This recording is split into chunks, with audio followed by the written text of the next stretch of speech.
दोस्तों, आज की कहानी सास और जमाई पर आधारित है, इसलिए प्लीज़ पूरी सुनिएगा। जब भी मेरे दामाद और मेरी बेटी के कमरे से आवाज़ आती तो मैं बेचैन हो उठती। मेरा दिल मचलने लगता। मैं धीरे धीरे कदमों के साथ उनके कमरे के दरवाजे पर जाती और वो सब कुछ सुनने की कोशिश करती। उन दोनों की रोमांटिक बातें सुनकर मेरे हाथ बेकाबू होने लगते, मेरी उंगली थिरकने लगती। दरअसल मैं एक विधवा औरत थी, इसलिए बेटी की शादी के बाद दामाद ने मुझे अपने घर पर ही बुला लिया था। लेकिन एक दिन मेरी चोरी पकड़ी गई। मेरे दामाद ने मुझे वो सब करते देख लिया। तब मेरे दामाद ने मेरी बेटी को ड्यूटी पर भेजा और कहने लगा, माँ जी, आपको दामाद नहीं हीरा मिला है। आप चिंता न कीजिए, मैं आपकी सारी ख्वाहिशों को पूरा करूँगा।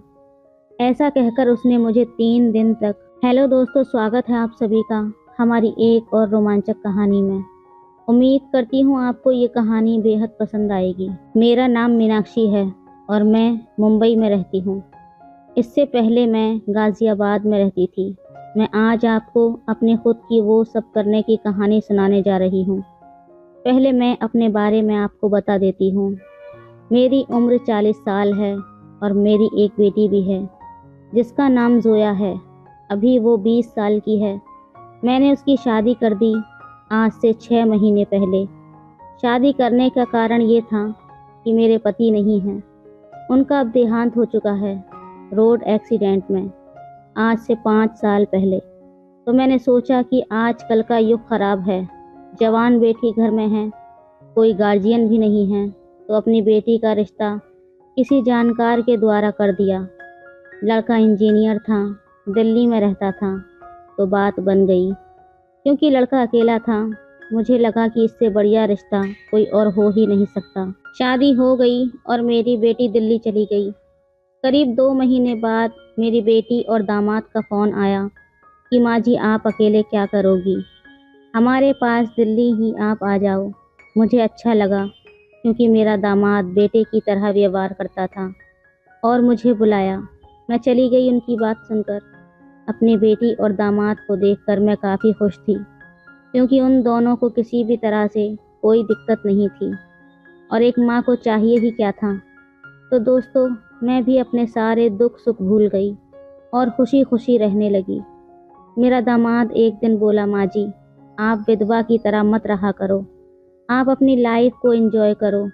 जो होना था सो हो गया, ये ज़िंदगी दोबारा नहीं आती, तो आपको अपनी ज़िंदगी को खूब अच्छी तरह से एंजॉय करना चाहिए। तब मैंने कहा, मैं कर तो रही हूँ। तो मेरा दामाद बोला कि पहले तो अपने ये रूप रंग को अच्छी तरह से ठीक करो। एक काम करना, आज शाम को तैयार रहना। आज मैं ऑफिस से 4 बजे ही आ जाऊँगा। उसके बाद मैं आपको पार्लर लेकर जाऊँगा। वो 4 बजे आ गया और हम तीनों पार्लर चले गए। वहाँ जाकर उसने मेरा मेकओवर कराया। फिर मॉल से मेरे लिए अच्छी अच्छी वेस्टर्न ड्रेसें खरीदी, कैपरी, टी शर्ट, शॉर्ट्स। मैं भी बहुत खुश थी। दरअसल मेरा दामाद बहुत ही हाई फाई सोसाइटी में रहता था। वो दोनों मेरे चेहरे को देखकर कह रहे थे कि मम्मी जी, आप तो 25-26 साल की लड़की लग रही हो। ये बात सच है कि मैं बहुत जवान दिखने लगी थी क्योंकि मैंने अपनी बॉडी पर हमेशा ध्यान दिया था, ऊपर से नहीं अंदर से, यानी कि मेरा शरीर एक परफेक्ट शेप में है। गोरा रंग होने के बावजूद मेरे नैन नक्श तीखे थे और फिक्र का तो पूछो ही मत। फिर मैं भी उन लोगों में ही रस बस गई और खुश रहने लगी। मैं अपनी बेटी की बड़ी बहन की तरह दिखती थी, ऐसा सारे लोग कहते थे। बस रात में ही तन्हाई होती थी क्योंकि मुझे अपने दूसरे कमरे से मेरी बेटी और दामाद की आवाज़ें आती थीं। मेरी बेटी दामाद जी से कहती थी, जानू, ज़्यादा शोर मत करो वरना मम्मी सुन लेगी। तब मेरा दामाद कहता था, कोई बात नहीं, अगर माँ जी सुनती हैं तो सुनने दो, उन्होंने भी तो शादी के बाद यही सब किया होगा ना। अपनी बेटी और दामाद की रोमांटिक भरी बातें सुन सुनकर मैं अपने कमरे में ही तड़पती रहती थी। कुछ दिन तक तो ऐसा ही चलता रहा। मैं वासना की आग में जलने लगी। अब तो मैं रोज़ रोज़ उनके कमरे के पास चली जाती जब वो दोनों रात में अपने बिस्तर पर होते थे और मैं वहीं खड़े खड़े ही उनकी बातों को सुनती। उन दोनों की बातें सुनकर मेरा दिल बेकाबू हो जाया करता। मेरे हाथ बेकाबू होने लगते, मेरी उंगलियां थिरकने लगती। मैं जानती थी कि ये सब गलत है, लेकिन मैं कर भी क्या सकती थी। फिर एक दिन मेरी बेटी को सरकारी जॉब का जॉइनिंग लेटर आया तो हम लोग बहुत खुश हो गए। मुझे भी लगा कि सारी खुशियां मिल गईं, पर एक दिक्कत थी कि मेरी बेटी बोली कि मुझे 20-25 दिन के लिए ट्रेनिंग पर जाना है, वो भी मुंबई, हेड क्वार्टर। हम दोनों को यही चिंता थी कि अकेली लड़की कैसे रहेगी, पर वो कहने लगी, आप लोग चिंता ना करो, सिर्फ 20 दिन की ही तो बात है, फिर पोस्टिंग तो दिल्ली में ही है और मेरे साथ 2 और लड़की और हैं जो कि मेरे साथ ही जा रही हैं। हम तीनों साथ ही रहेंगे। तो मुझे और दामाद जी को थोड़ी सी तसल्ली हो गई और थोड़े दिन बाद ही वो मुंबई चली गई 20 दिन के लिए। दोस्तों मैं दिन भर बोर होती रहती थी। शाम को दामाद जी आते, फिर वो मुझे बाहर घुमाने ले जाते और मैक्सिमम टाइम हम दोनों बाहर खाना खाते और हफ्ते में 2 दिन तो मूवी देखते। सच बताऊं दोस्तों, मुझे लगा ही नहीं कि वो मेरा दामाद है। हम दोनों साथ साथ रहते और दोस्त की तरह बात करते, पर रात को हम दोनों अलग अलग रहते। तीसरे दिन ही दामाद जी बोले, मम्मी जी, जब हम लोग अच्छे दोस्त की तरह रहते हैं तो ये रात को अलग अलग क्यों रहते हैं। मैंने कहा कुछ तो मर्यादा होती है।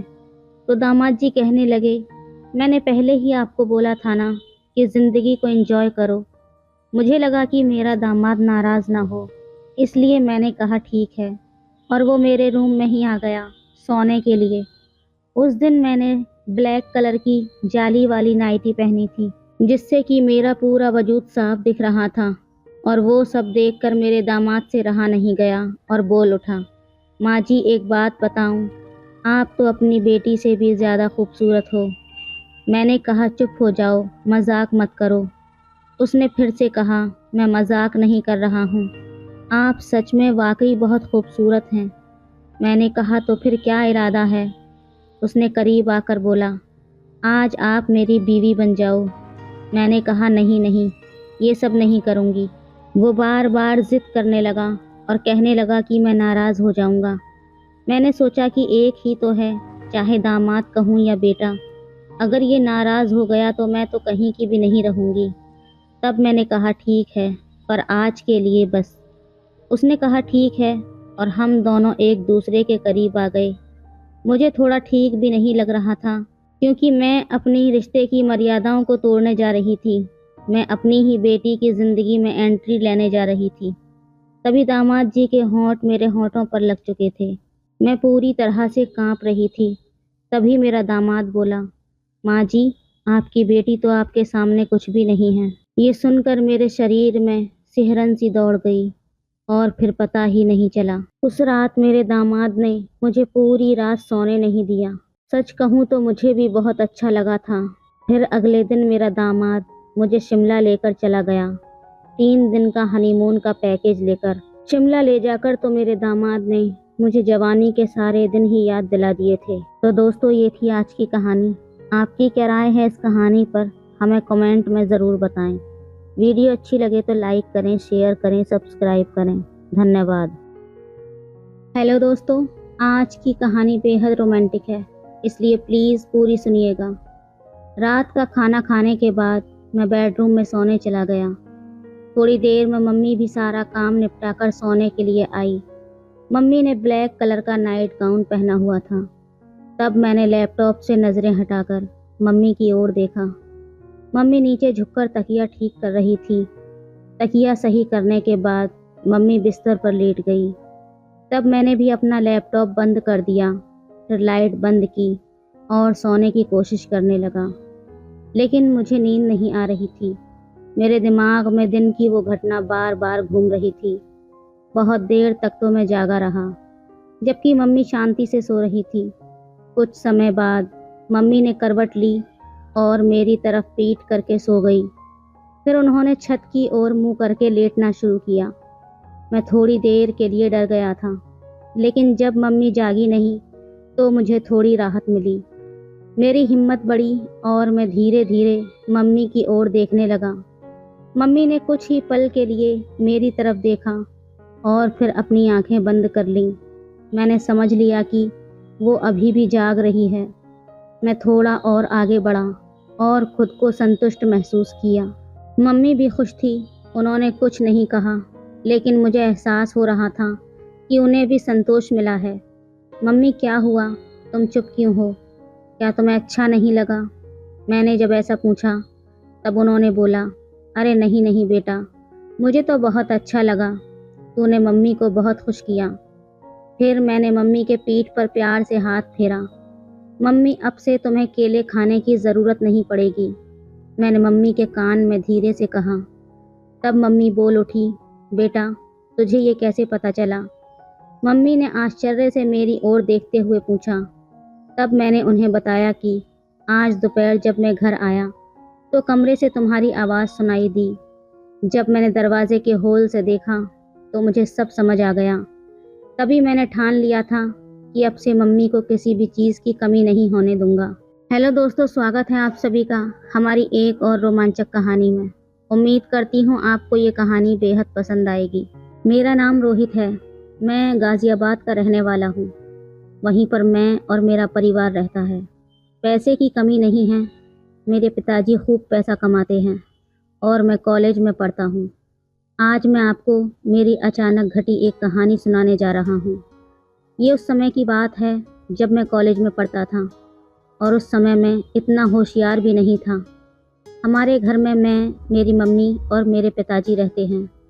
हमारा घर काफ़ी बड़ा है, जैसे किसी अमीर का बंगला हो। पिताजी हमेशा सुबह काम पर निकल जाते हैं और रात को देर से घर आते हैं। उस समय घर पर मैं और मम्मी ही होते थे। मैं कुछ देर पढ़ाई करता था और फिर सो जाता था, लेकिन मम्मी हमेशा पिताजी का इंतज़ार करती रहती थी। उस समय मैं कॉलेज के आखिरी साल में था। एक सुबह जब मैं कॉलेज जाने की तैयारी कर रहा था तो मैंने मम्मी की तेज़ आवाज़ सुनी। वो कह रही थी, क्या कर रहे हो तुम? रात के 2-2:30 बजे घर आते हो और कहते हो ऑफिस में काम था। रात के 2 बजे कौन से ऑफिस का काम चलता है? सीधे सीधे क्यों नहीं कहते कि उस स्वीटी के साथ थे? मम्मी काफ़ी गुस्से में थी। मेरी मम्मी आम तौर पर किसी पर गुस्सा नहीं होती थी। उनका स्वभाव बहुत शांत था, लेकिन आज पता नहीं क्या हो गया, मम्मी बहुत गुस्से में थी। मैं 2 बजे आऊँ या 3 बजे, तुम्हें जो चाहिए वो मिल तो रहा है ना, फिर चुप रहो। पिताजी ने तेज़ आवाज़ में मम्मी से कहा था। क्या जो चाहिए वो मिल रहा है? पैसा, गहने, इन सब के अलावा भी कोई सुख होता है? अब और कुछ मत बोलो, लेकिन अब बर्दाश्त नहीं होता। 3-4 महीने हो गए हैं, तुमने मुझे छुआ तक नहीं है। आखिर उस स्वीटी में ऐसा क्या है जो मुझ में नहीं है? मम्मी की आवाज़ और तेज़ हो गई थी। तभी पिताजी गुस्से में बोले, बार बार स्वीटी मत कहो, नहीं तो क्या करोगे? मम्मी ने उल्टा जवाब दिया। उस समय पिताजी का गुस्सा बहुत ज़्यादा बढ़ गया था। तभी अचानक तेज़ आवाज़ हुई और उसके साथ ही मम्मी की चीख से पूरा घर गूंज उठा था। मैं तुरंत अपने कमरे से भागकर उनके बेडरूम की ओर गया। जो दृश्य मैंने देखा उसे देखकर तो मैं सन्न रह गया। पिताजी मम्मी को बेल्ट से मार रहे थे। मम्मी दर्द से चीख रही थी, लेकिन पिताजी रुकने का नाम नहीं ले रहे थे।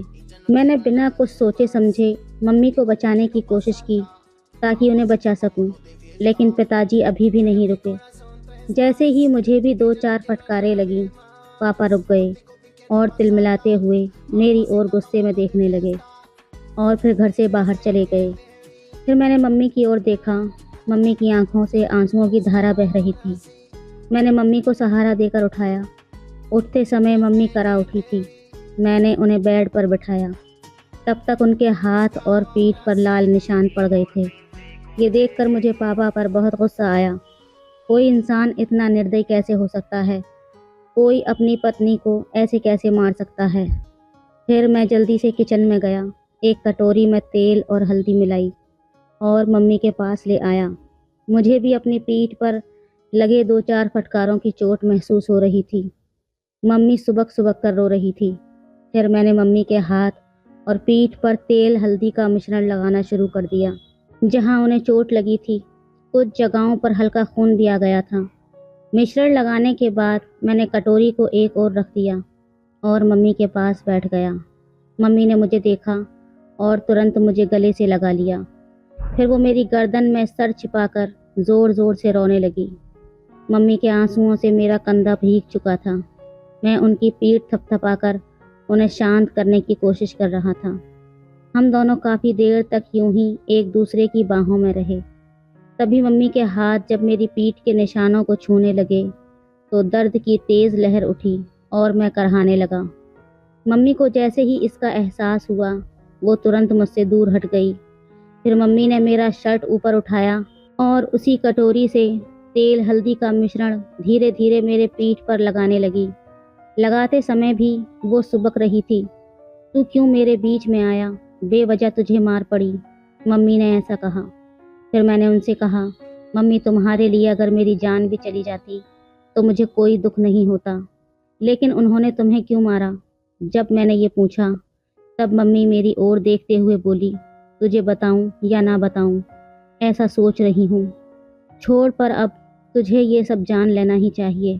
पिछले 2 साल से तेरे पापा ऑफिस की एक लड़की के चक्कर में हैं। रात को देर से आते हैं और मेरा तो जैसे कोई अस्तित्व ही नहीं है उनके लिए। और मुझे ये बताते हुए भी शर्म आ रही है कि पिछले कई महीनों से उन्होंने मुझे छुआ तक नहीं है। कई बार तो मन करता है कि अपनी जान दे दूं, पर मेरे बाद तेरा क्या होगा, ये सोचकर मैंने ऐसा कदम नहीं उठाया। पर सच में अब इस ज़िंदगी से थक चुकी हूँ। अब मैंने तय कर लिया है, एक ही घर में रहूँगी, लेकिन उनसे कोई भी संबंध नहीं रखूँगी। मम्मी की ये बातें सुनकर मैं सोच में पड़ गया। इतनी खूबसूरत, सुशिक्षित और समझदार मम्मी होने के बावजूद पापा किसी दूसरी औरत के चक्कर में कैसे पड़ गए। मन ही मन मैंने पापा के इस कर्म को दोषी ठहराया। मम्मी वाकई बहुत सुंदर थी। सुंदर चेहरा, नाजुक नैन नक्श, गुलाबी होंठ, गोरा रंग, वो एकदम किसी चित्र में बनाई गई देवी की तरह दिखती थी। फिर भी पिताजी को उनकी सुंदरता क्यों नहीं दिखती? उस दिन के बाद से मम्मी ने पापा से बात करना बंद कर दिया। वो मेरे कमरे में मेरे पास ही सोने लगी थी। पापा महीने में घर का सारा सामान भरवा देते थे और टीवी के पास वाली दराज में 8-10 हज़ार रुपये रख जाते थे। अब तो पापा घर पर खाना भी नहीं खाते थे। वो उस औरत के घर से ही खाकर आते थे और कभी कभी घर आते भी नहीं थे। धीरे धीरे ऐसे ही 2 साल और बीत गए। तब मैं कॉलेज की पढ़ाई पूरी कर चुका था और एक आईटी कंपनी में काम करने लगा था और अब मैं 25 साल का हो गया था। रोज़ का व्यायाम और अच्छा खान पान करने की वजह से मेरी सेहत भी अच्छी हो गई थी। अब तो पापा महीने में 2-3 बार ही घर आते थे। मुझसे भी कम ही बात करते थे। हालांकि मम्मी अब उस सदमे से उभर चुकी थी, लेकिन उनके चेहरे पर हमेशा उदासी छाई रहती थी। मैंने उन्हें कभी हंसते हुए नहीं देखा था। ये देखकर मुझे बहुत बुरा लगता था। जब मैं नौकरी पर गया तो कंपनी ने मुझे लैपटॉप दिया, इसलिए मैंने घर पर इंटरनेट कनेक्शन भी लगवा लिया। बचपन से मम्मी के साथ रहने के कारण मेरे पास ज़्यादा दोस्त नहीं थे। मम्मी ही मेरे सबसे करीबी दोस्त थी। शाम के समय जब मैं काम से घर लौटता तो फ्रेश होकर चाय पीता और फिर बेडरूम में जाकर लैपटॉप पर इंटरनेट चलाता। ये मेरा समय बिताने का जरिया बन गया था। उस वक्त की उम्र के कारण मैं इंटरनेट पर तरह तरह फिल्में देखता रहता था, लेकिन मुझे सबसे ज़्यादा माँ और बेटे के बीच की फिल्में पसंद आने लगी थीं। धीरे धीरे मेरी नज़रें मम्मी को देखने के तरीके में भी बदलाव आने लगा था। एक दिन सोमवार का दिन था। रात के करीब 9 बजे होंगे। अचानक पापा घर आए। हमारा घर मम्मी के नाम पर था। पापा मम्मी से कहने लगे कि घर उनके नाम कर दो। तब मम्मी ने इनकार कर दिया। तब पापा उन्हें बहुत बुरा भला कहने लगे। मम्मी चुपचाप सुनती रही। तभी पापा ने मम्मी के गाल पर जोरदार थप्पड़ मारा। ये देखकर अब मेरा खून खौल उठा था। पापा दूसरा थप्पड़ मारने ही वाले थे, तभी मैंने उनका हाथ पकड़ लिया और कहा, पापा अब बहुत हो गया, ये तमाशा बहुत हो चुका है, अब और नहीं सहन कर सकता। आज से इस घर में कदम रखा तो इसका अंजाम अच्छा नहीं होगा। फिर मम्मी ने भी गुस्से में पापा को खूब डांटा। पापा मम्मी की ज़ोर से डांटने पर अचानक रुक गए और मेरे ताकतवर शरीर को देखकर वहाँ से चले गए। फिर मैंने दरवाज़ा बंद कर दिया और मम्मी के पास चला गया। मम्मी ने मुझे आंसुओं से भरी आंखों से देखा और दौड़ते हुए आईं, फिर मुझे गले से लगा लिया और फूट फूट कर रोने लगी। मैंने भी मम्मी को सीने से लगा लिया। मम्मी हिचकियाँ लेकर रो रही थी और बोल रही थी, ठीक किया बेटे, इस आदमी की यही औकात है। आज के बाद अगर ये घर में दोबारा ना आया तो अच्छा ही है। मैंने कहा अब इस घर में उसके आने की हिम्मत नहीं होगी और अगर आ भी गया तो मैं उसे छोड़ूंगा नहीं, मैंने गुस्से में मम्मी से कहा। फिर मम्मी ने चिंतित होते हुए कहा, रोहित बेटा, मत उलझ इस आदमी से। अगर तुझे कुछ हो गया तो मैं किसके सहारे रहूंगी। फिर मैंने भावुक होकर बोला, तू चिंता मत कर मम्मी, उस समय मेरे पास नौकरी नहीं थी इसलिए हम मजबूर थे, लेकिन अब मेरे पास अच्छी नौकरी है। तू चिंता मत कर, मैं तुझे कभी कुछ नहीं होने दूंगा, मैंने मम्मी को भरोसा दिलाते हुए कहा। फिर एक दिन मैं दोपहर में काम से घर वापस आया। मैंने अपनी चाबी से दरवाज़ा खोला और अंदर आ गया। तभी मुझे एक अजीब आवाज़ सुनाई दी। मैं बेडरूम के दरवाजे के पास गया, तब दरवाज़ा अंदर से बंद था। मैंने दरवाजे के हॉल से अंदर झांका और देखा कि मम्मी अंदर कुछ कर रही थी। जो नज़ारा मैंने देखा उसे देखकर मैं चौंक गया। लगभग 10 मिनट तक मैं वही सब देखता रहा। थोड़ी देर बाद कमरे का माहौल एकदम से शांत हो गया। फिर मैं दरवाजे से हट गया और धीरे से बाहर बरामदे का दरवाज़ा खोला। फिर ज़ोर से कहा, मम्मी मैं आ गया हूँ, तुम कहाँ पर हो। ये कहते हुए मैंने अपने हाथ में पकड़ा बैग सोफे पर रख दिया और जूतों के फीते खोलने लगा।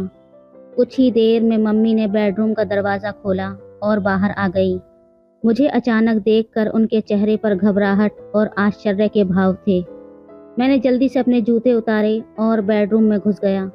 टेबल पर मुझे केले की प्लेट दिखाई दी। मैंने एक केला उठाया और खाने लगा। मम्मी मेरे पीछे पीछे आई। मैं जैसे ही केले को खाने वाला था, मम्मी कुछ बोलने ही वाली थी, लेकिन मैंने पहले ही केले को मुंह में रख लिया था। मम्मी हैरानी से मेरी ओर देख रही थी और मैं शांति से केला खा रहा था। केला थोड़ा कच्चा था, इसलिए पूरी तरह से मीठा नहीं था। मम्मी केले बहुत अच्छे हैं। और हैं क्या? मैंने केले खाते हुए मम्मी से पूछा। मम्मी ने कुछ जवाब दिया, लेकिन अपने मुंह में ही। लेकिन दोस्तों, मैं आपको बताती चलूं, उन केलों का स्वाद इतना अच्छा था कि कुछ मत पूछो। केले खाने के बाद मैं बाथरूम में जाकर फ्रेश हो गया और फिर कमरे में जाकर लैपटॉप खोल दिया। फिर मैं एक रोमांटिक मूवी देखने लगा। फिर रात को खाना खाने के बाद मैं बेडरूम में सोने चला गया। थोड़ी देर में मम्मी भी सारे काम निपटा कर सोने के लिए आई। मम्मी ने ब्लैक कलर का नाइट गाउन पहना हुआ था। तब मैंने लैपटॉप से नज़रें हटाकर मम्मी की तरफ देखा। मम्मी नीचे झुककर तकिया ठीक कर रही थी। तकिया सही करने के बाद मम्मी बिस्तर पर लेट गई। तब मैंने भी अपना लैपटॉप बंद कर दिया। फिर लाइट बंद की और सोने की कोशिश करने लगा, लेकिन मुझे नींद नहीं आ रही थी। मेरे दिमाग में दिन की वो घटना बार बार घूम रही थी। बहुत देर तक तो मैं जागता रहा, जबकि मम्मी शांति से सो रही थी। कुछ समय बाद मम्मी ने करवट बदली और मेरी तरफ पीठ करके सो गई। फिर उन्होंने छत की ओर मुंह करके लेटना शुरू किया। मैं थोड़ी देर के लिए डर गया, लेकिन जब मम्मी जागी नहीं तो मुझे थोड़ी राहत मिली। मेरी हिम्मत और बढ़ गई और मैं धीरे धीरे मम्मी की ओर देखने लगा। मम्मी ने कुछ ही पल के लिए मेरी ओर देखा और फिर अपनी आंखें बंद कर लीं। मैंने समझ लिया कि वो अभी भी जाग रही है। मैं थोड़ा और आगे बढ़ा और खुद को संतुष्ट महसूस किया। मम्मी भी खुश थी, उन्होंने कुछ नहीं कहा, लेकिन मुझे एहसास हो रहा था कि उन्हें भी संतोष मिला है। मम्मी क्या हुआ, तुम चुप क्यों हो? क्या तुम्हें अच्छा नहीं लगा? मैंने जब ऐसा पूछा तब उन्होंने कहा, नहीं नहीं बेटा, मुझे तो बहुत अच्छा लगा, तूने मम्मी को बहुत खुश किया। फिर मैंने मम्मी से बड़े प्यार से कहा, मम्मी अब से तुम्हें केले खाने की ज़रूरत नहीं पड़ेगी, मैंने मम्मी के कान में धीरे से कहा था। तब मम्मी बोल उठी, बेटा तुझे ये कैसे पता चला? मम्मी ने आश्चर्य से मेरी ओर देखते हुए पूछा। तब मैंने उन्हें बताया कि आज दोपहर जब मैं घर आया तो कमरे से तुम्हारी आवाज़ सुनाई दी। जब मैंने दरवाजे के हॉल से देखा तो मुझे सब समझ में आ गया। तभी मैंने ठान लिया था कि अब से मम्मी को किसी भी चीज़ की कमी नहीं होने दूंगा। रोहित मेरे राजा, तू कितना प्यारा है। अपनी मम्मी से कितना प्यार करता है। मम्मी ने भावुक होकर कहा। हाँ मम्मी, अब से तुम्हें मैं किसी भी चीज़ की कमी नहीं होने दूंगा। मैंने ऐसा कहा।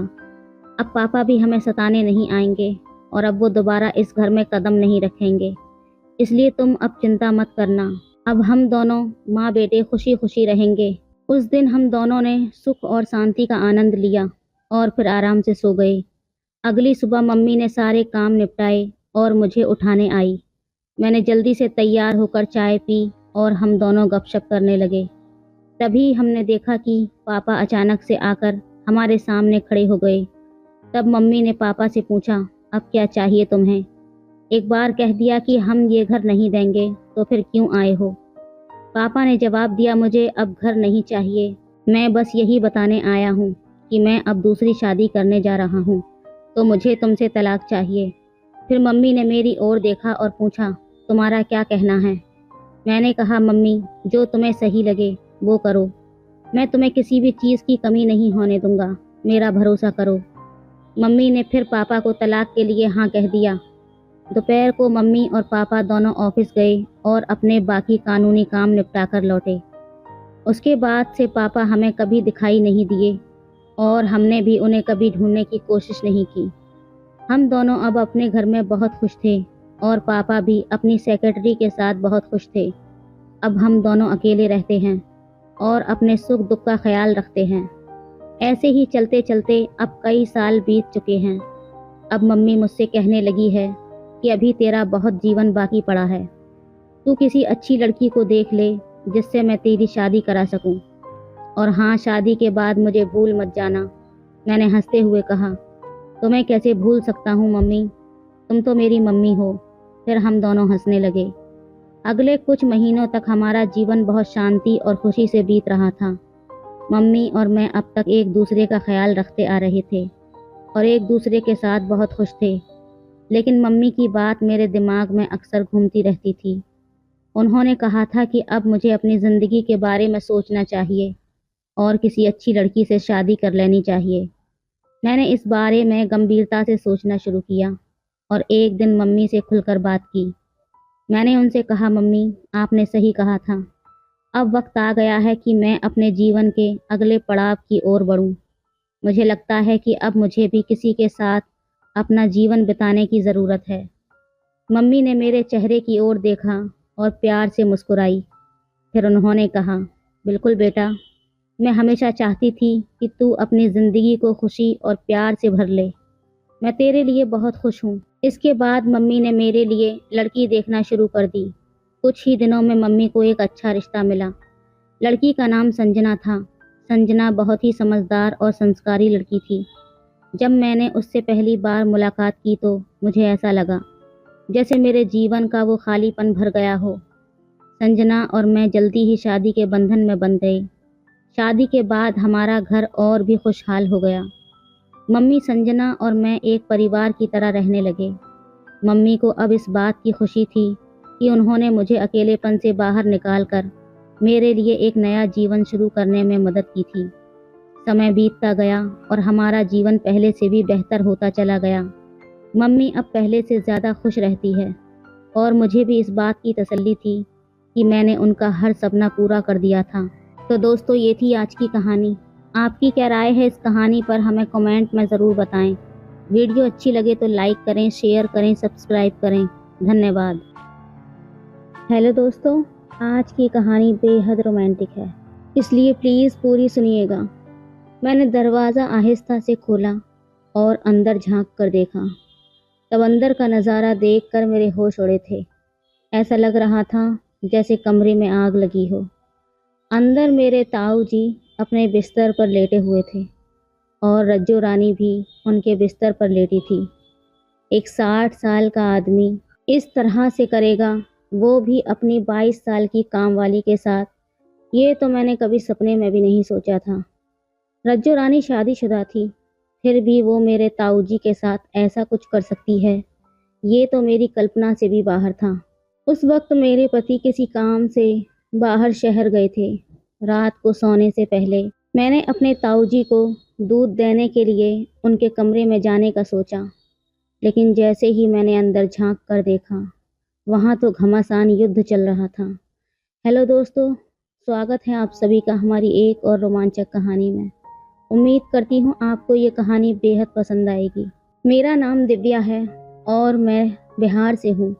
मेरी उम्र 24 साल है और मेरी शादी हो चुकी है। अब मैं खुद को एक औरत ही मानती हूँ क्योंकि मेरी शादी हो चुकी है, लेकिन मेरे अंदर अभी भी एक युवती की चंचलता बाकी है। आज भी मैं बच्चों जैसी शरारतें शुरू कर देती हूँ। इसी वजह से चाहे मायका हो या ससुराल, मैं सबकी लाडली हूँ। मेरा मायका बहुत बड़ा है, लेकिन मेरा ससुराल छोटा और सिंपल है। ससुराल में सिर्फ मेरे पति और मेरे ससुर हैं।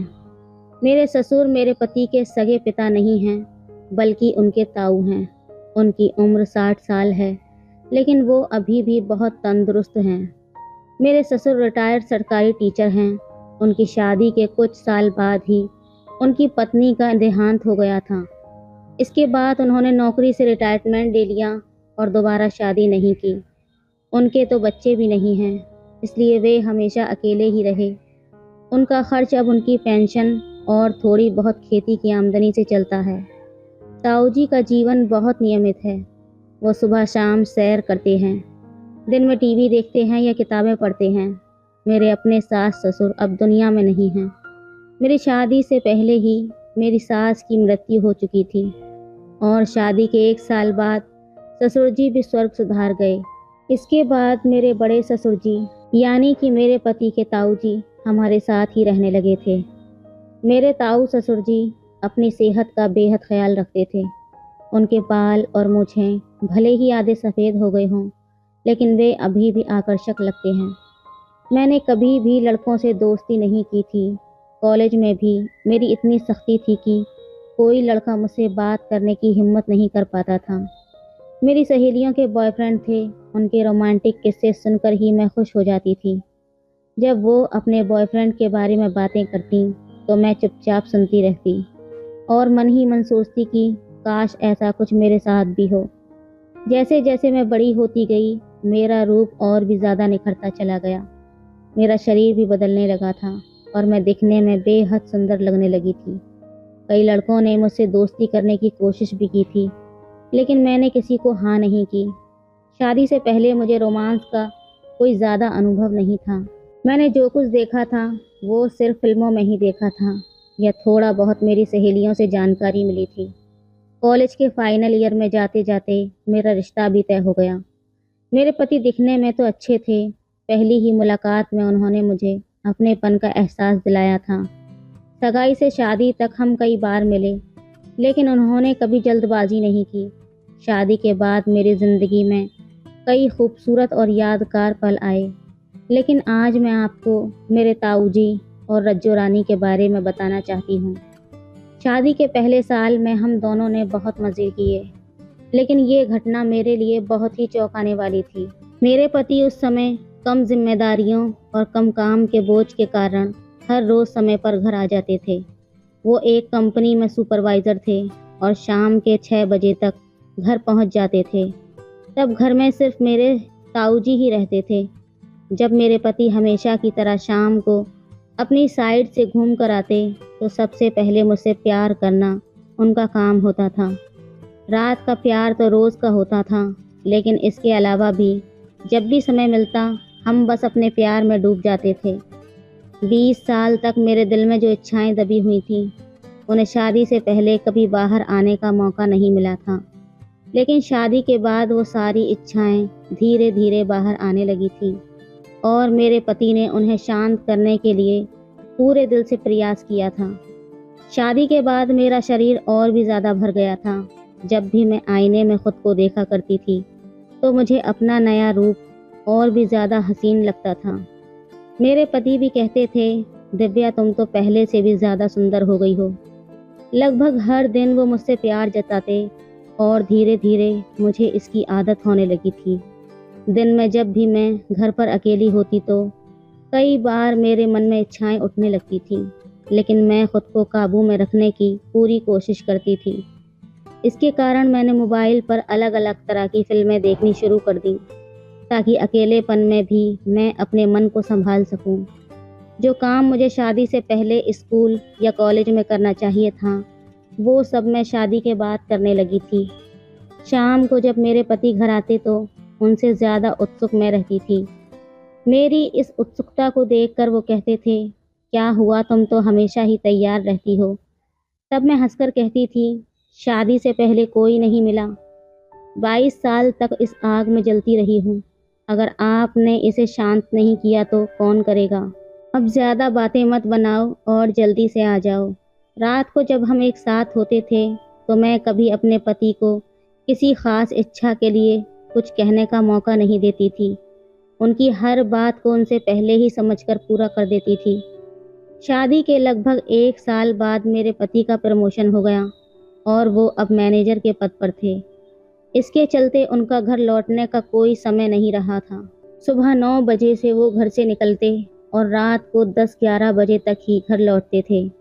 तब मुझे ऐसा लगता कि मेरे सारे सपने अधूरे रह गए हैं। शाम को मैं तैयार होकर बैठी रहती और तभी उनका फ़ोन आ जाता, आज देर हो जाएगी। ये सुनकर तो मैं तड़प उठती थी। कई बार तो मुझे अकेले ही खाना खाना पड़ता था।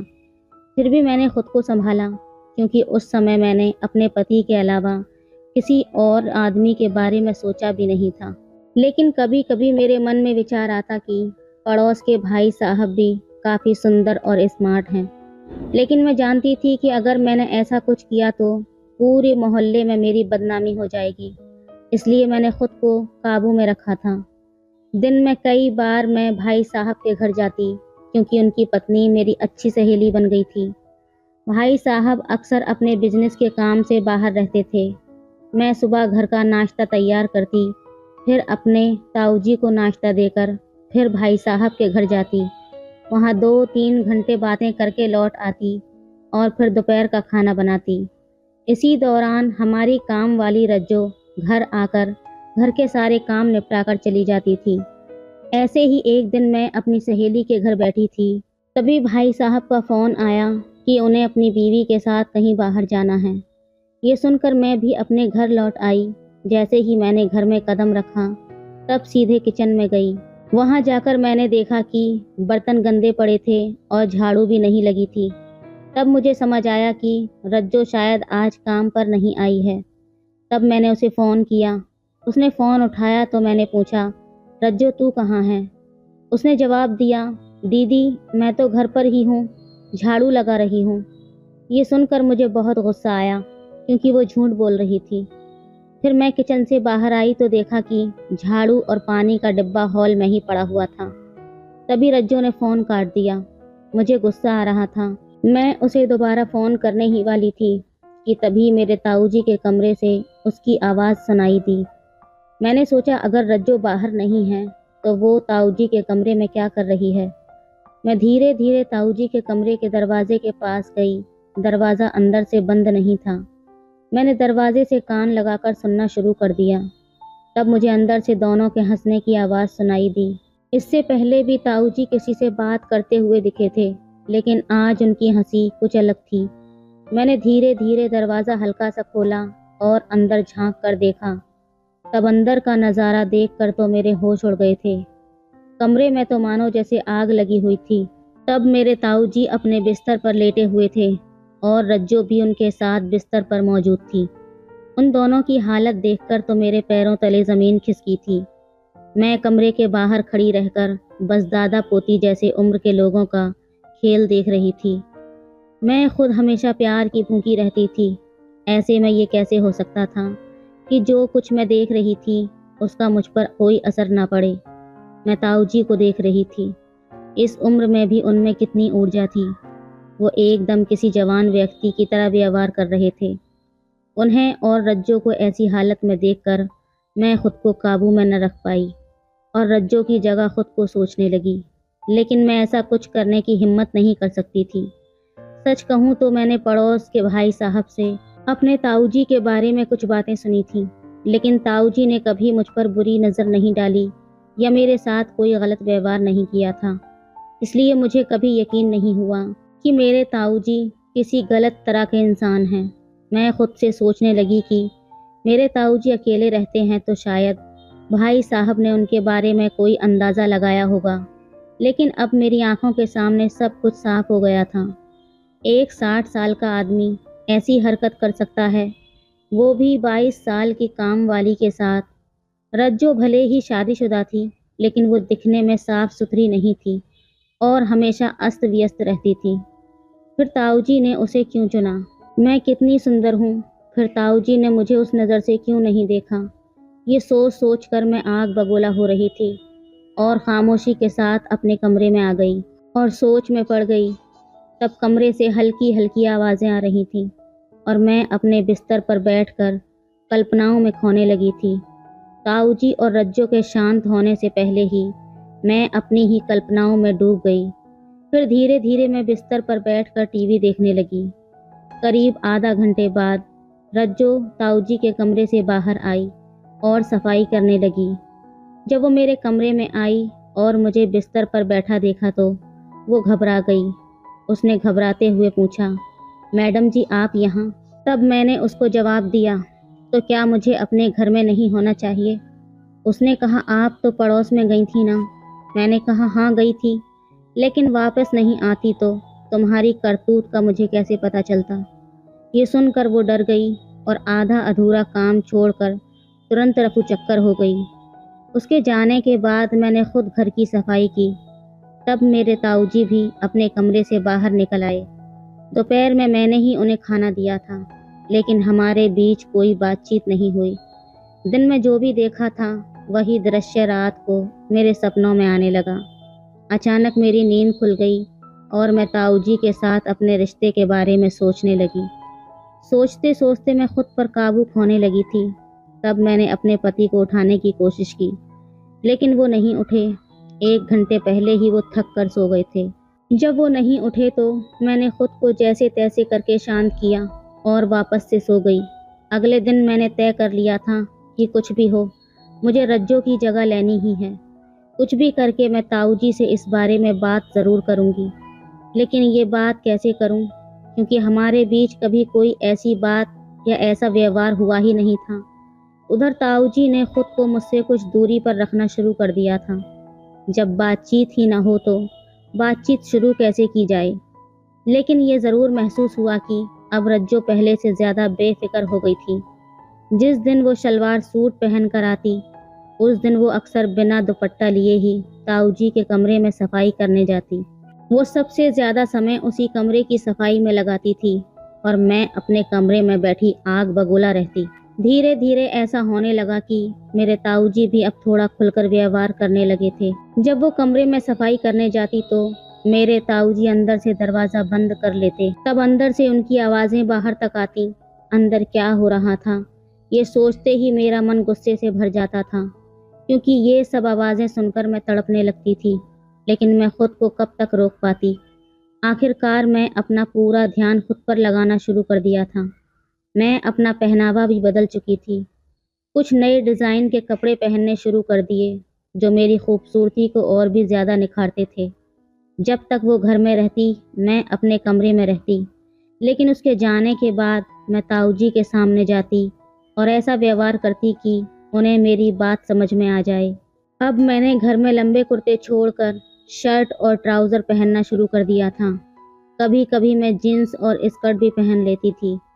अब मेरी मेहनत रंग लाने लगी थी, क्योंकि मैंने नोटिस किया था कि अब ताऊजी मुझे देखने लगे थे। सुबह उठने के बाद मैं ताऊजी को चाय देने जाती तो अब उन्हें ये समझ में आने लगा था कि मैं क्या कर रही हूँ और क्यों कर रही हूँ। इसी वजह से अब वो मुझसे ज़्यादा खुलकर बात करने लगे थे। दोपहर के खाने के बाद हम अक्सर साथ बैठकर इधर उधर की बातें करते थे। एक दिन उन्होंने अपनी ज़िंदगी के बारे में सब कुछ बताया। मैंने उनसे पूछा, ताऊजी आपने दूसरी शादी क्यों नहीं की? उन्होंने जवाब दिया, मुझे कभी ज़रूरत ही महसूस नहीं हुई। तब मैंने फिर से बात को छेड़ा और उनसे पूछा, ज़रूरत नहीं पड़ी का क्या मतलब है? तब उनको समझ में आ गया कि मैं क्या कहना चाह रही हूँ। तब वो बोले, मैं मानता हूँ कभी कभी ज़रूरत महसूस हुई थी। तब मैंने हंसते हुए कहा, जैसे कि रज्जो के साथ। ये शब्द सुनते ही वो हंस पड़े और बोले, इसका मतलब तुम्हें सब पता है? मैंने कहा, हाँ सब पता है मुझे, लेकिन इसमें कोई बुराई नहीं है। आपको भी तो किसी का सहारा चाहिए था। इसके बाद हम दोनों खुलकर हंसने लगे। अब सब कुछ साफ हो गया था। उसके बाद जब भी रज्जो उनके कमरे में जाती तो पहले की तरह दरवाज़ा बंद नहीं होता था, बस थोड़ा बहुत बात होती थी। अब ताऊ जी और रज्जो मेरे साथ भी खुलकर बात करने लगे थे। मैं भी रज्जो से मजाक करती कि हो गया तेरा काम। तब वो हंसकर कहती, हाँ दीदी हो गया। तब सब कुछ ठीक चल रहा था, लेकिन ताऊ जी अब भी मुझसे थोड़ा फासला बनाए रखे हुए थे। मैं हमेशा यही सोचती रहती थी, आखिर मेरी बारी कब आएगी। मैं रोज़ नई नई तरकीबों से उनके करीब जाने की कोशिश करती। एक दिन मैं चाय लेकर उनके कमरे में गई, तब ताऊ जी ने अखबार किनारे पर रख दिया और मुझे देखने लगे। मैं उनके पास खड़ी होकर बोली, ताऊ जी चाय लीजिए। तब उन्होंने मेरी ओर एक अजीब निगाह डाली और फिर चाय का कप उठा लिया।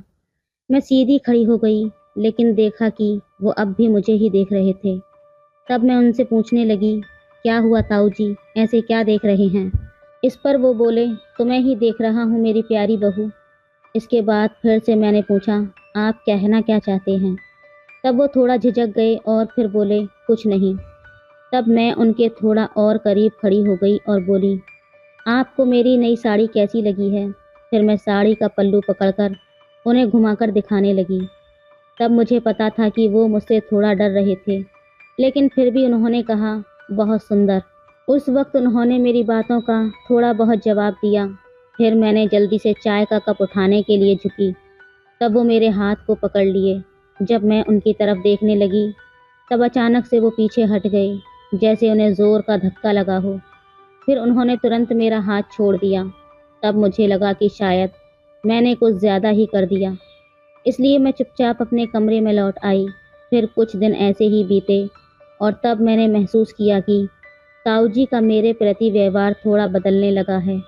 अब ये साफ हो चुका था कि वो मेरे बारे में क्या सोच रहे हैं, लेकिन किसी कारणवश वो आगे बढ़ने की हिम्मत नहीं कर पा रहे थे।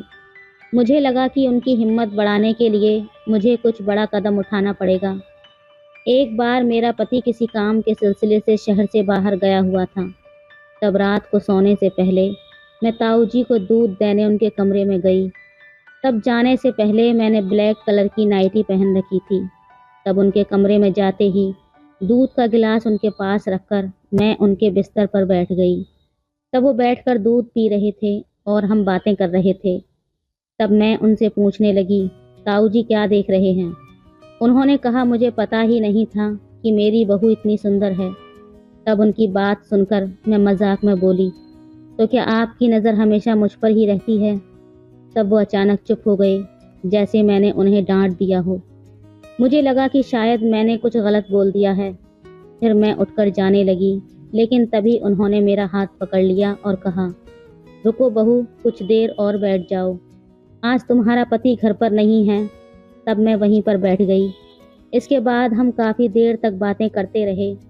रात के करीब 12 बजे मैं वापस अपने कमरे में आ गई, लेकिन तब मेरा मन बहुत बेचैन हो रहा था। कमरे में पहुंचकर मैं खुद को जैसे तैसे करके शांत करके सो गई। अब धीरे धीरे मेरे ताऊ जी का व्यवहार मेरे प्रति और भी ज़्यादा बदलने लगा था, लेकिन बहुत धीमी गति से। वो अब मुझसे खुलकर मजाक करते और कभी कभी मुझे कुछ अश्लील जोक सुनाते। हालांकि इससे आगे वो कुछ नहीं कर रहे थे। दोपहर के वक्त ताऊ जी अक्सर हॉल में बैठकर अखबार पढ़ते या हिंदी की कुछ किताबें पढ़ते रहते थे। हॉल से मेरे कमरे का दरवाज़ा साफ दिखाई देता था। तभी मेरे दिमाग में एक ख्याल आया। एक दिन जब ताऊ जी हॉल में बैठकर अखबार पढ़ रहे थे, तब मैं नहाने चली गई। अच्छे से नहा धोकर मैंने बाल धोए और सिर्फ एक तौलिया लपेटकर बाहर निकली। फिर मैं सीधे ड्रेसिंग टेबल के सामने जाकर तैयार होने लगी। तब मेरा ध्यान बाहर की ओर था और मैंने देखा कि ताऊ जी अखबार के पीछे से चोरी छुपे मुझे ही देख रहे थे। तब मैंने अपनी अलमारी से एक ब्लैक कलर की साड़ी निकाली, जो कि मेरे पति ने हमारी पहली सालगिरह पर मुझे गिफ्ट की थी। उस साड़ी के साथ एक सुंदर ब्लैक ब्लाउज भी था। तब मैं अच्छे से मेकअप करने लगी और फिर चाय बनाने के लिए रसोई में चली गई। तब मैं ये दिखाने की कोशिश कर रही थी कि मुझे कुछ भी पता नहीं है। चाय बनाते समय मैं सोची कि आज ताऊ जी को चाय देते वक्त अपनी पूरी अदाओं का जलवा दिखा दूंगी। लेकिन तभी मुझे हैरत का झटका लगा। ताऊ जी अचानक रसोई में आ गए और मेरे पास आकर खड़े हो गए। तब मैं बिल्कुल शांत खड़ी थी, लेकिन ताऊ जी तो किचन में ही शुरू हो गए। अब धीरे धीरे मेरी सारी ख्वाहिशें पूरी हो चुकी थी। तो दोस्तों, ये थी आज की कहानी। आपकी क्या राय है इस कहानी पर हमें कमेंट में ज़रूर बताएं। वीडियो अच्छी लगे तो लाइक करें, शेयर करें, सब्सक्राइब करें। धन्यवाद। दोस्तों, आज की कहानी दिल्ली में रहने वाले ऑटो ड्राइवर सुरेश की है। सुरेश दिल्ली में ऑटो रिक्शा चलाया करता था। एक दिन वो अपने रक्शे में एक विदेशी गोरी अंग्रेजन औरत को, जो कि एक बॉडी बिल्डर थी, उसको लेकर जा रहा था कि तभी रास्ते में कुछ कच्चा रास्ता आया, जहाँ पर गन्ने के खेत भी थे। उन खेतों को देखकर वो गोरी अंग्रेजन उत्सुक होने लगती है और कहने लगी कि ऑटो को रोको, मुझे इस खेत में घूमना है। सुरेश ने ऑटो रोक दिया और वो औरत खेतों की तरफ जाने लगी। तभी उसने सुरेश को आवाज़ दी और सुरेश भी उसके साथ गन्ने के खेत में घूमने के लिए चला गया। अंदर जाकर उन दोनों लोगों के बीच में संबंध बनने शुरू हो गए। उस बॉडी बिल्डर अंग्रेजन ने सुरेश को मना करने की जगह खुलकर उसका साथ दिया। आखिर ऐसा क्या कारण था जिसकी वजह से वो सुरेश के साथ संबंध बनाने को तैयार हो गई, जबकि वो महिला बॉडी बिल्डर 6 फीट की थी और यदि वो इंडिया के 7-8 लड़कों पर भी अकेली भिड़ जाती तो भी भारी पड़ती। फिर भी वो एक 22 साल का लड़का, जो कि एक नॉर्मल लड़का था, उसके साथ संबंध बनाने लगी, वो भी बिना डरे, बिना शर्मो हया के। दोस्तों, कहानी बेहद रोमांटिक है, इसलिए प्लीज़ पूरी सुनिएगा। इस कहानी में आपको बहुत मज़ा आने वाला है और एक बहुत बड़ी सीख भी मिलने वाली है। दोस्तों, इस कहानी की शुरुआत हुई थी दिल्ली के एक फ्लैट से। दिल्ली के फ्लैट में एक विदेशी बॉडी बिल्डर अंग्रेज़न औरत यहाँ पर कंपटीशन खेलने के लिए आई थी। आपने देखा ही होगा कि जिस तरह पुरुषों की बॉडी बिल्डिंग की प्रतियोगिता होती है, उसी प्रकार महिलाओं की भी प्रतियोगिता होती है। ये बॉडी बिल्डर महिला काफ़ी अच्छी बॉडी वाली महिला थी, इसलिए ये यहाँ पर प्रतियोगिता खेलने आई थी। यहाँ पर इसे 1 महीना रुकना था, इसलिए इसने होटल न लेकर एक फ्लैट किराए पर ले लिया था। ये महिला हर रोज़ सुबह अपने फ्लैट से जिम जाया करती थी। आने जाने के लिए इसने ऑटो लगाया हुआ था। एक दिन सुबह जिस ऑटो को उसने लगा रखा था वो नहीं आया, लेकिन प्रतियोगिता नज़दीक आ रही थी तो इसे जिम जाना ज़रूरी था। इसलिए ये फ्लैट से बाहर निकली और सड़क पर आकर खड़ी हो गई। इतनी लंबी चौड़ी महिला पहलवान को आते जाते हर कोई देख रहा था, क्योंकि ये भारतीय औरतों से काफ़ी अलग थी। हर किसी की निगाहें इसी पर लगातार जम रही थीं, जैसे मानो कोई अजूबा देख लिया हो। इसी बीच एक ऑटो वाला आता है तो महिला उसको हाथ देती है। इशारा देखकर ऑटो रुक जाता है और वो ऑटो वाला पूछने लगता है कि मैडम कहाँ जाना है। अब इन दोनों की भाषा अलग थी, इसलिए समझने में थोड़ी दिक्कत हो रही थी। ये ऑटो वाला कोई और नहीं बल्कि सुरेश ही था। तब उस औरत ने इशारे से बताया कि यहीं पास में उसे जाना है। सुरेश ऑटो चलाता रहा और वो रिक्शा में पीछे बैठे बैठे रास्ता बताती रही। सुरेश ने उसको ले जाकर जिम पर छोड़ दिया तो वो सुरेश को पैसे देने लगी। तभी सुरेश हाथ जोड़कर कहने लगा कि आप हमारे यहाँ मेहमान हैं, मैं आपसे पैसे नहीं ले सकता। वो औरत समझ नहीं पाई। उसने तुरंत अपना मोबाइल निकाला और गूगल पर सुरेश के बोले हुए शब्दों को टाइप किया। तुरंत उसका ट्रांसलेट उसके सामने आ गया।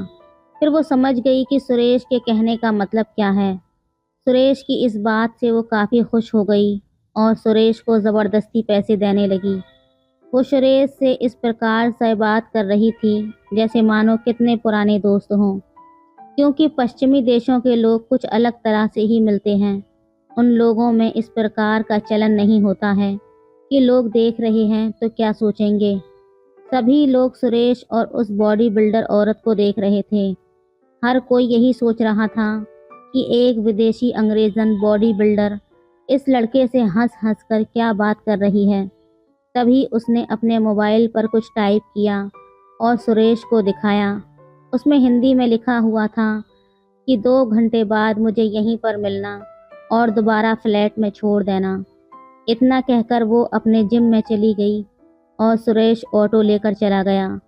ठीक 2 घंटे बाद सुरेश उसी जिम के नीचे आकर खड़ा हो गया और कुछ देर बाद वो औरत बाहर निकल आई और ऑटो में बैठ गई। फिर सुरेश ने उसको उसके फ्लैट पर छोड़ दिया। इस बार भी वो औरत उसे पैसे दे रही थी तो सुरेश मना करने लगा। तो उसने सुरेश को ऑटो साइड लगवाया और सुरेश का हाथ पकड़कर अपने फ्लैट में ले गई। अंदर ले जाकर उसने सुरेश को सोफे पर बैठा दिया और जाकर कॉफ़ी बनाने लगी। जब सुरेश काफ़ी घबरा रहा था क्योंकि इतनी लंबी चौड़ी औरत को देखकर सुरेश को डर भी लग रहा था। वो सोच रहा था कहीं ऐसा ना हो कि ये औरत उसको मारने या पीटने ना लगे, क्योंकि उसका एक हाथ झेल पाना भी सुरेश के बस में नहीं था। वो गोरी मैम कॉफ़ी बनाकर ले आई और फिर उन दोनों लोगों ने बैठकर कॉफ़ी पी। अब तक इन दोनों के बीच जो भी बात हो रही थी वो गूगल पर ट्रांसलेट करके इंग्लिश टू हिंदी या हिंदी टू इंग्लिश एक दूसरे को टाइप करके दिखाकर ही हो रही थी, क्योंकि सुरेश को इंग्लिश नहीं आती थी और वो महिला हिंदी जानती नहीं थी। लेकिन गूगल के ज़रिए इन दोनों की बातें काफ़ी अच्छे से हो रही थीं।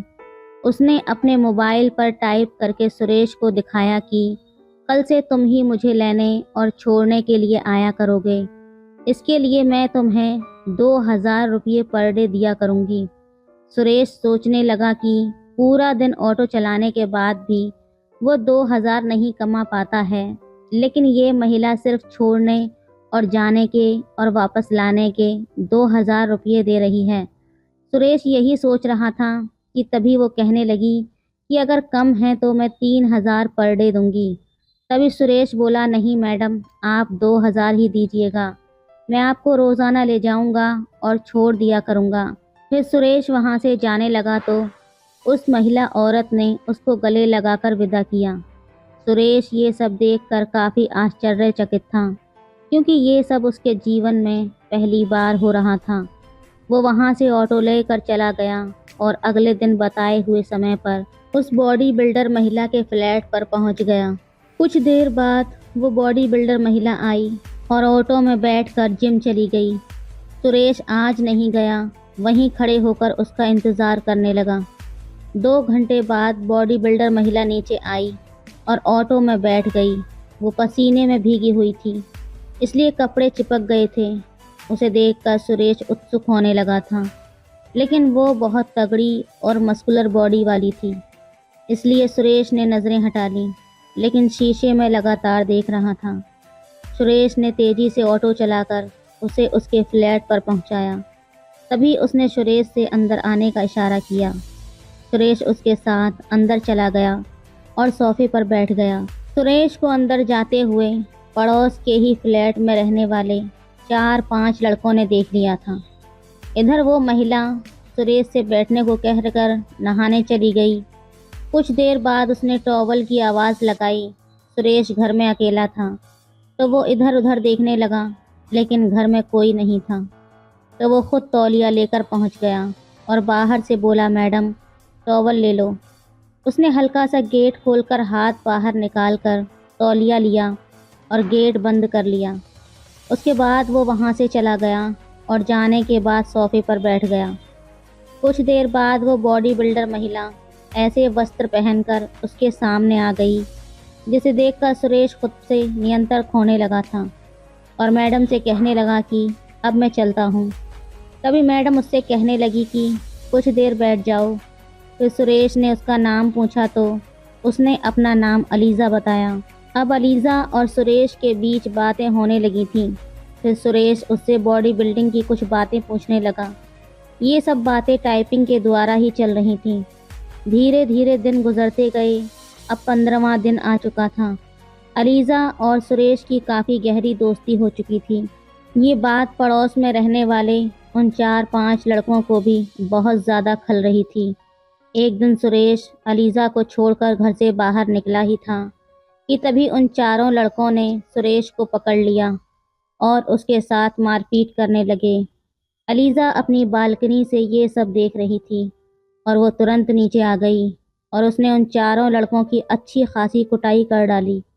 एक लड़की से पिटने के बाद अब वो लड़के उससे बदला लेने की सोचने लगे, लेकिन अलीज़ा इतनी लंबी चौड़ी थी कि उनमें से किसी की भी हिम्मत उससे उलझने की नहीं हो रही थी।